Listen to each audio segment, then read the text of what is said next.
اور پانچواں حق جو ہے قرآن مجید کا جو آخری حق ہے وہ ہے تبلیغ کرنا، واعظ نصیحت کرنا، واعظ نصیحت کرنا جو تمام انسانوں پر واجب ہے۔ نبی اکرم صلی اللہ علیہ وآلہ وبارک وسلم نے فرمایا بلغوا انی ولو کان آیا، بلغوا انی ولو کان آیا، اگرچہ آپ کو ایک آیت کا علم کیوں نہ ہو وہ بھی لوگوں تک پہنچاؤ۔ آپ صلی اللہ علیہ وآلہ وبارک وسلم نے فرمایا جو کسی کو حق نہیں پہنچاتا، جو کسی کو حق نہیں کہتا، تو آپ نے فرمایا وہ اخرس الشیطان، وہ بہرا گونگا شیطان ہے۔ اب اندازہ لگا لیں جس کے بارے میں رسول اللہ صلی اللہ علیہ وآلہ وبارک وسلم یہ بیان فرما رہے جو لوگوں کو حق نہیں پہنچاتا، حق نہیں کہتا، آپ نے فرمایا وہ اخرس الشیطان، وہ گونگا شیطان ہے۔ تو ایک دوسری حدیث ہے نبی علیہ الصلوۃ والسلام نے فرمایا فَمَن رَأَىٰ مُنْكَرًا فَلْيُغَيِّرْ بِيَدِهِ، اگر آپ کسی کو غلط کام دیکھتے ہوئے، اگر آپ کسی کو غلط کام کرتے ہوئے دیکھ لیں تو آپ ان کو اپنے ہاتھوں سے روک لیجئے۔ فَإِن لَّمْ يَسْتَطِع، اگر اس کی طاقت نہیں ہے، سمجھ رہے ہو کہ یہ بڑا انسان ہے، یہ طاقتور ہے تو میں اس سے نہیں پہنچ سکتا، تو پھر قبلسانی زبان سے روک لو سے بھائی یہ کام نہ کر، یہ انتہائی کام غلط ہے،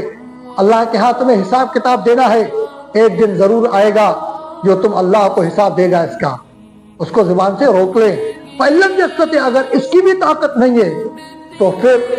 وَبِقَلْبِهِ ذَلِكَ ضَعْفُ الْإِيمَانِ، دل میں اسے برا سمجھ لو، یہ کمزور میں کمزور ایمان ہے۔ تو قرآن مجید پر ہم نے ایمان تو لایا، اس کی تلاوت تو کی،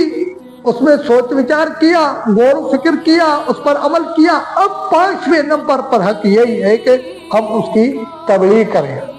واعظ و نصیحت کریں۔ اس لیے اللہ جل جلالہ نے قرآن مجید میں فرمایا ہے ان کنتم خیر امۃ اخرجت للناس تأمرون بالمعروف وتنہون عن المنکر، تم بہترین امت ہو، تمہیں اسی لیے نکالا گیا ہے کہ تاکہ تم لوگوں کو، تم بہترین امت ہو، تمہیں اس لیے نکالا گیا کہ تم لوگوں کو نیکی کا حکم دو اور برائیوں سے روک لو۔ تأمرون بالمعروف وتنہون عن المنکر، تو یہ جو ہے نا پانچواں حق تبلیغ کرنا، واعظ نصیحت کرنا،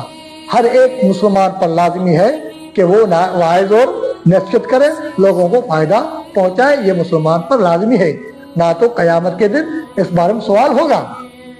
جیسا کہ احادیث مبارک میں ایک واقعہ بھی ملتا ہے، اللہ جل جلالہ نے جبریل سے کہا جبریل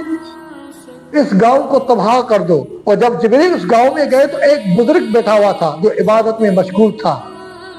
بڑا عبادت گزار تھا۔ جبریل نے دیکھ کر اللہ سے کہا یا اللہ اس گاؤں میں تو اتنا ایک بڑا بزرگ ہے، اللہ والا ہے جو تیری بندگی کرتا ہے، اس نے کوئی گناہ کیا ہی نہیں ہے۔ اللہ جل جلالہ نے کہا جبریل سے جبریل اس گاؤں سمیت اس کو بھی ختم کر دے۔